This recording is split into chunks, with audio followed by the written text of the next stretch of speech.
It doesn't take a genius. Ramsey! Marshall. Oh, power move. The whipping off of the glasses. I rip off my glasses, I wear my tweed jacket, and I say things that really aren't intelligent, but eventually I ask questions and put the burden of proof on you, and then somehow it works, right? That's It how this really works. does. You seem knowledgeable and yet introspective. And yet I'm not either one of those things. Right. This is working great.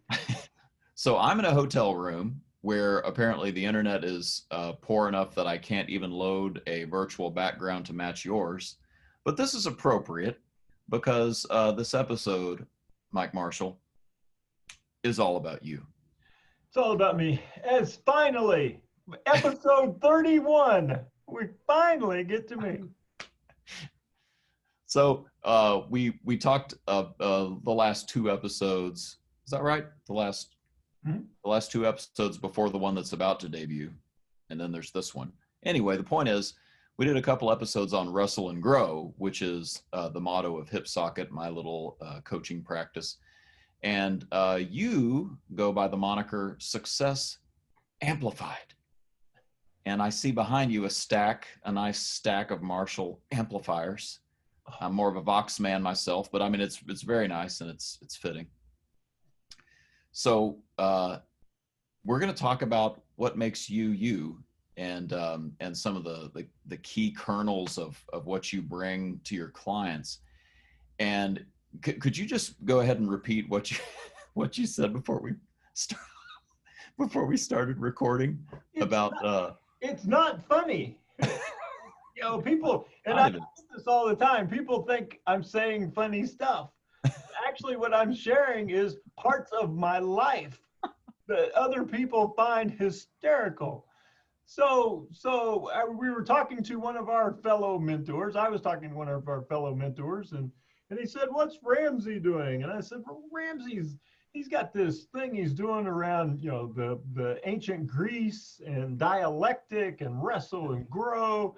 And then our mentor went, "Wow." He says, "Yeah, you have to do that. You have to build your practice, your coaching practice around a theme and have a process and all that good stuff."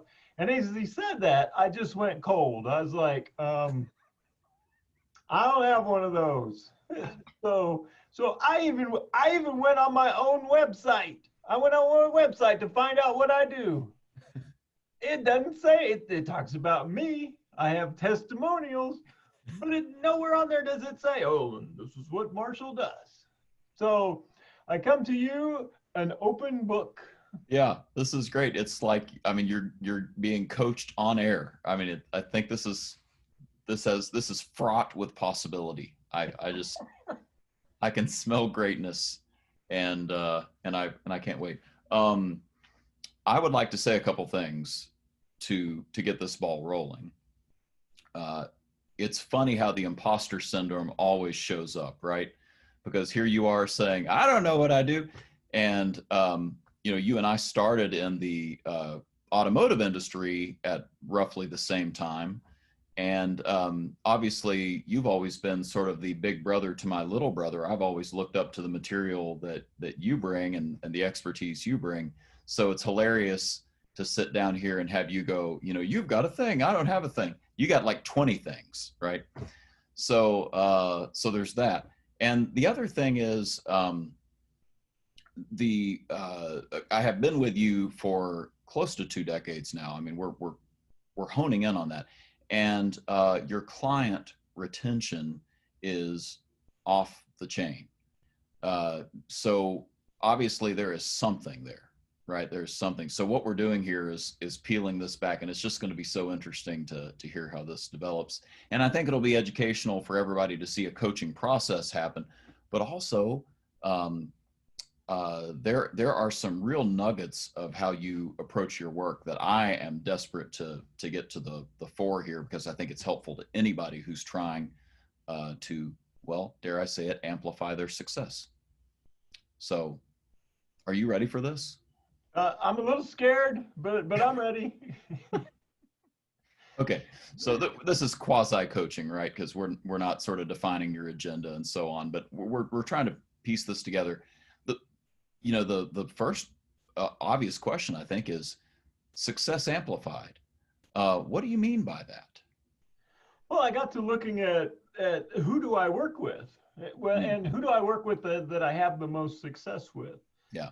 And so just kind of like piecing it all together, it was established companies, organizations that were successful, profitable, they were good, and they have a hunger. There's this passion for we know we could be better. And I had a group, and they called me in, and these guys were at the top of their game, and they had been at the top of their game for 19 years according to the industry that they were in. And they invited me in, and they wanted some coaching, and I said, I know why I'm here. And they said, why is that? I said, because when this thing falls apart, you'll have somebody from the outside to blame. And he said, no, that's not it at all. He says, we're really good at what we do, but we're not great. And he says, if we ever get to the point where we think we're great, then we'll go backwards. And I can't risk that. So I need you to help us figure out what we do well. And I also need you to figure out, where the opportunities are within our organization. And I was just, and so, yeah, the findings there, they were just teeny tiny tweaks and tunes. But it kept them hungry, and it kept feeding their need to constantly get better. So losers do not need to approach you for any client services. You work with winners. I do. I work with winners, and I work with winners who may not see themselves as winners. Yeah.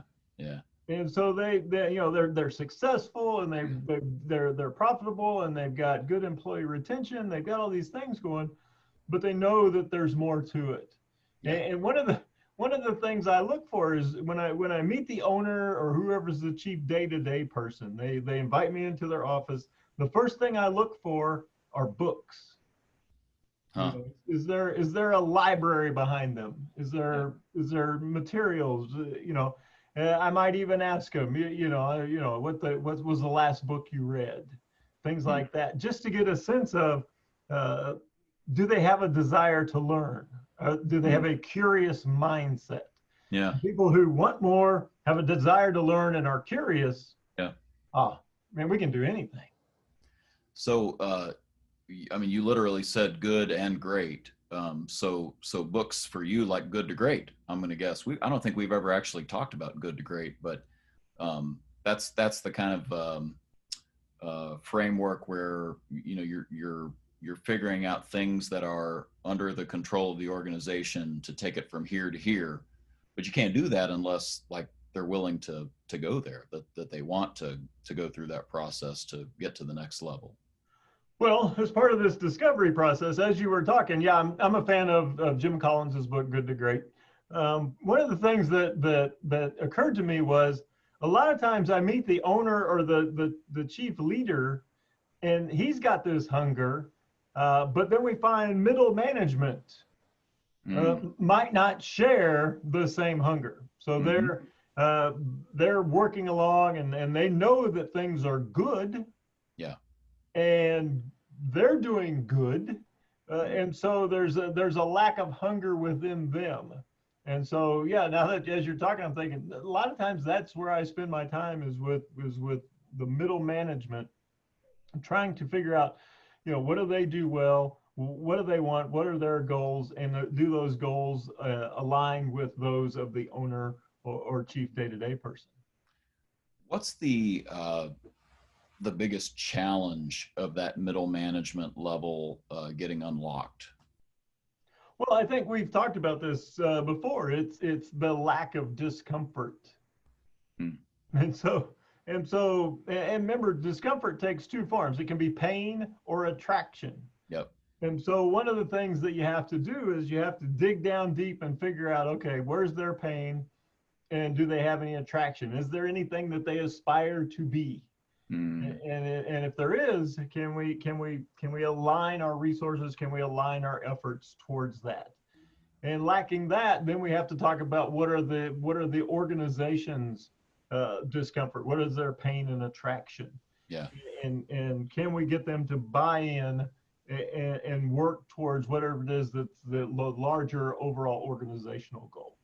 I know we've talked about this before, but one of the first slogans that I kind of learned from you, kind of a motto, was "Bring the pain."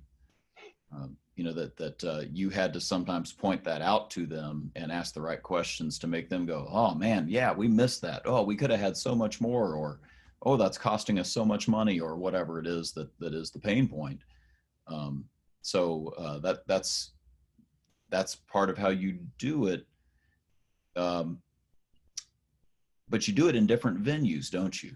Like, so I've seen you, sometimes it's with a big group, sometimes it's that one-on-one moment, and you're pretty unassuming.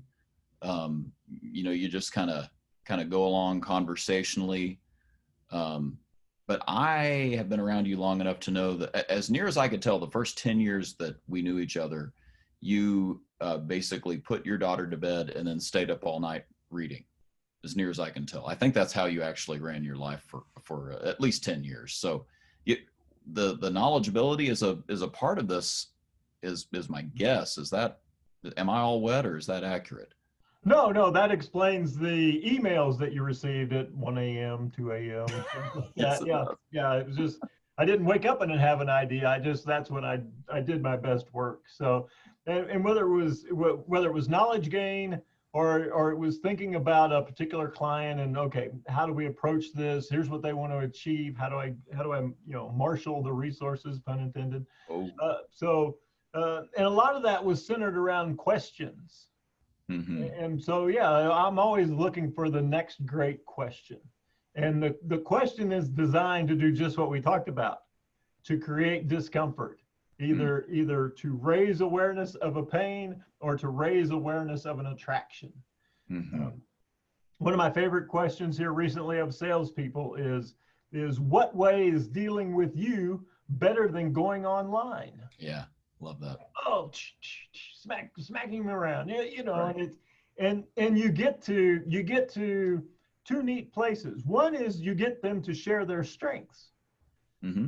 Right. So I'm not asking, how is going online better than dealing with you? So how is going on, in what way is going online better than are you better than going online? So I'm asking them to share their strengths. Tell me what you're doing well. Tell me why the people would want to flesh and blood meet with you in person. Yeah. Versus ordering it from some website. And so that gets us to a strength-based approach. Mm-hmm. And it also surfaces, we have a talk about, okay, what does online do that's better than you? Yeah. And then that leads to a conversation that brings about discomfort. So it's a neat way to get people to elevate their game, both from a strengths-based approach and from an opportunity or deficit approach. So just continuing on the theme of strengths-based, I know you're a big fan of appreciative inquiry. How would you define appreciative inquiry for the layman? What exactly are you trying to accomplish there with that approach? Well, for me, appreciative inquiry is simply getting people to enunciate their strengths. Okay. And nobody does that. You and I use some similar assessment tools. And the first thing that you do when you show them the tool is they go to the red. Right. Really seek out the red and go, oh, we're bad at this, we're bad at that, Yep. we're bad at that. And then a part of appreciative inquiry, we stop them and go, no. What are you doing well? Right. And force them to look at the bright green, which is usually the majority. Remember who we're working with. It's usually the majority of their survey, their feedback is green. It's positive. It's very high. And yet they want to focus on that. So my goal is to get you to look at your strengths. What do you do well? And then when we look at the opportunities, and we take those opportunities and say, okay, what is it that you do extremely well that you could apply that strength to solve this opportunity? And so it's amazing. Almost nobody in our industries that we work with ever approach problem solving from that way. Yeah. It's always, we're wrong, we're bad, it's, we're terrible. And lo and behold, if you tell people they're wrong, they're bad, they're terrible, they really don't come up with a lot of creative solutions to get out of that. Yeah. Yeah. So approaching it from a positive standpoint, man, you've got all these. One of my favorite questions is, what is your superpower? Hmm. You know, tell me your superpowers. Oh man, I'm great at this. I do this well. I do this well. Okay, let's take those three things and figure out how we can use them to solve this problem. Yeah. And you adapt pretty quickly. I mean, if that's where the client's at, if that's where the pain point is, if that's where the superpower is, and that's what they get excited about, you sort of turn to work in that area because that's where they're excited and have energy. Oh yeah, yeah. And sometimes we serve two masters. So sometimes we're hired by a company to work with other companies. Mm-hmm. They have an agenda. But the reality is you have to address the pain that's with your primary client, the face-to-face client. You got to figure out, and if you, what we've discovered, or what I've discovered, and I think you have as well, is that when we solve one of their pain points, when we help them to take advantage of one of their opportunities, they give us the space to work in other areas. Yeah. And go, you know, I hadn't thought about this space over here, Right. but the manufacturer's excited about it. And yeah, I'll go on that journey with you because you've been so helpful over here. And so, yeah, we have the opportunity to prove ourselves and earn the right to work in other areas. Yeah, I love that. I love that. Well, okay, so let's do a quick inventory here. What have you heard that has resonated with you about yourself? People like the energy, and I have no idea what they're talking about. So apparently there's an energy. I know I'm remembering a mutual friend who I will not say her name, but she had to move away from you at a conference one time. Do you remember this? Oh yeah, you were giving up too much of a vibration. Yeah, my aura was so strong that she couldn't hear the speaker in front of the room. Not me, just my energy was emanating. You know, and so yeah, I'd taken a shower, I'd done everything. So yeah, I get that, and it's one of the blessings of being an outsider is that we can come in, we can make people stop, focus on what's going well, and I don't know that we bring so much energy. Is that it's just the focus on the good stuff. And people, then their own energy comes out. They smile, they think about what they do well, they remember why they took this job. Yeah. And then that gives them energy. So I don't know that I'm bringing it as so much as bringing it out of them. Yes. And I have seen you inject positivity just by your demeanor and your reactions to things. You never take a client's problems lightly, but you're never flustered by the client's problems. You almost refuse to have limiting beliefs. I've noticed that when you're talking about your clients and working with your clients. And remember, we have shared some clients over the years, and always, you know, what they remember about you is that positivity and the knowledge, by the way. So, you know, I appreciate what you're saying about, you know, learning coaching techniques and the right questions and so on, but you're just doggone well read about the industries you work in as well. So I think that's got to be, I don't know, that maybe you may be too modest to hear that, but you're one of our experts. I think you're seen by our colleagues as an expert in a series of subject matters. So I think homework is a part of your game plan too. Oh yeah, definitely homework. And yeah, I do get, you know, people, you know, I got an award and it was for expertise in our industry. So, which maybe that's why I don't know exactly what I do. because I do have a wide range of things, of tools that I can bring to the particular problem. Yeah. And so I'm not, you know, limited or focused on any one set of tools. It's like, okay, we've uncovered this. This is obviously something you want to spend time on and you want your people to spend time on. And then you get in the toolbox and you go, okay, here's the approach that we could take for that. Yeah.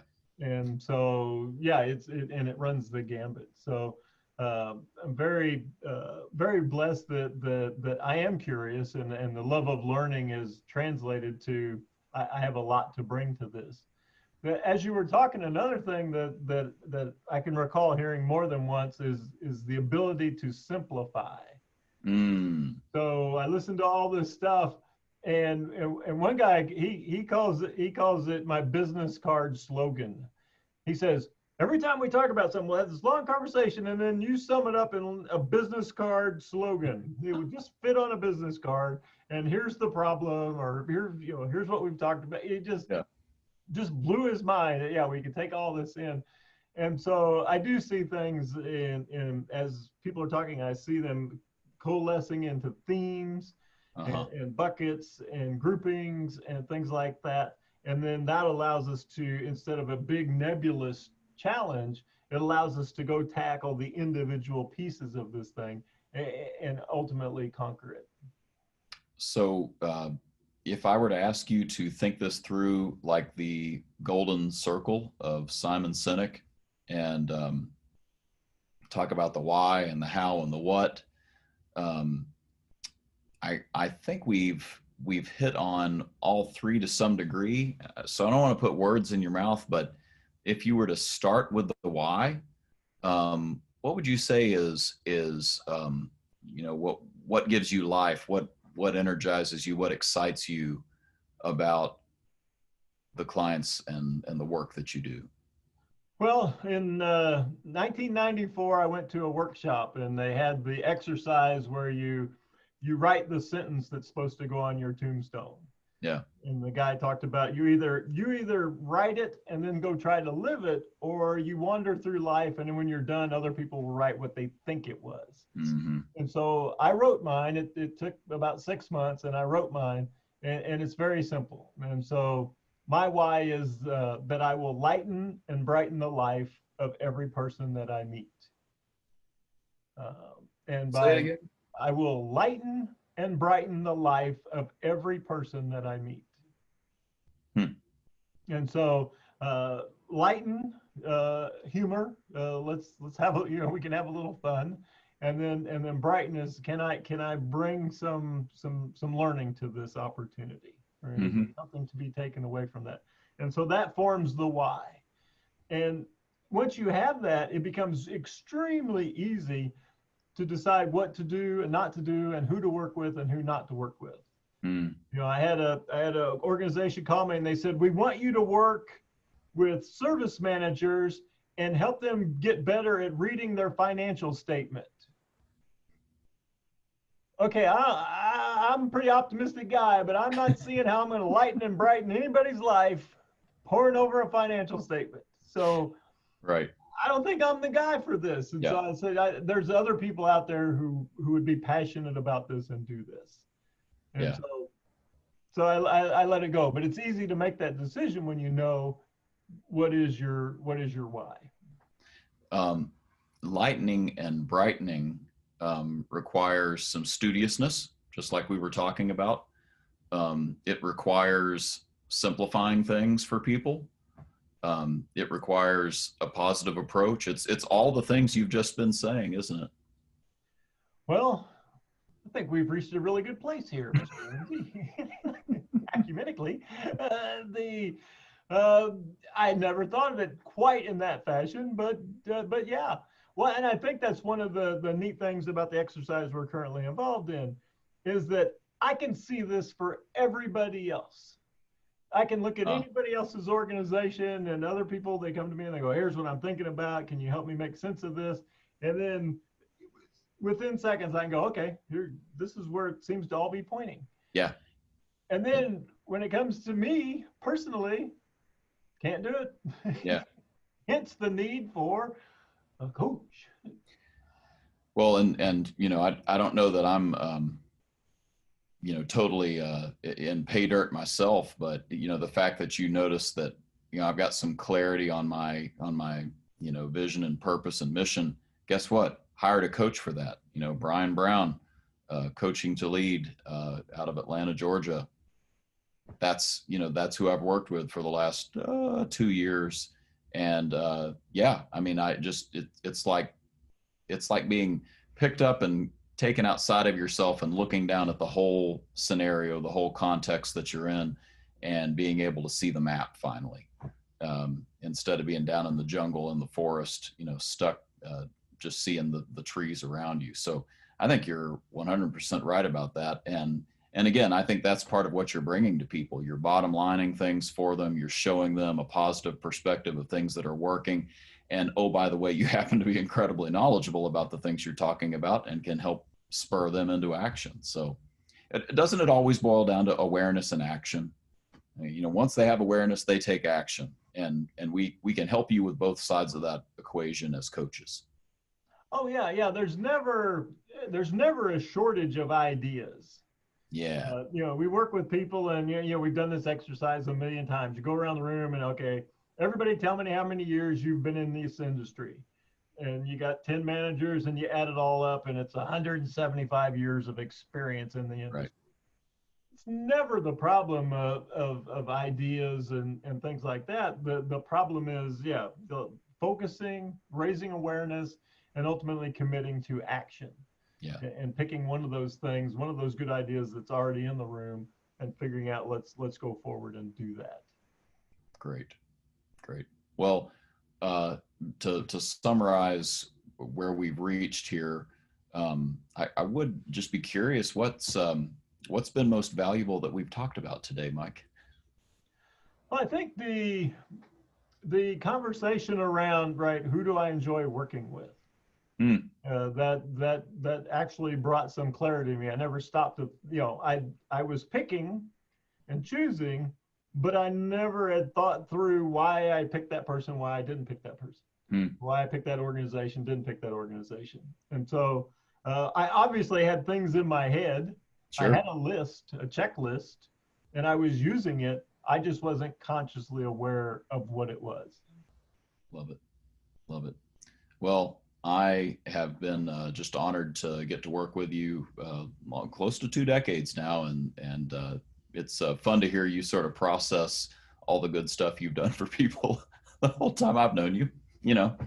Just a little thing like that. Well, thank you. Yeah, and like I said, I have a lot of success, but not a lot of clarity around how that happens. And so I appreciate you taking time to get me to think and look inside myself in order to find some clarity within that. I think we should both just go away and feel better about ourselves. Thanks a lot. Appreciate that. I think that's where I'm going to go. Go someplace and feel good about me and you. And I appreciate it. Thank you for this session, and thank you for what you do in the world. Thank you. All right. Let's see if our announcer has just as glowing remarks. Sure. And that's a wrap. The musings of Mark and Mike. No rights reserved, etc. Feel free to share and discuss what you heard today. Even claim the ideas as your own. Who'd want to do that? See you next time on It Doesn't Take a Genius. Thanks.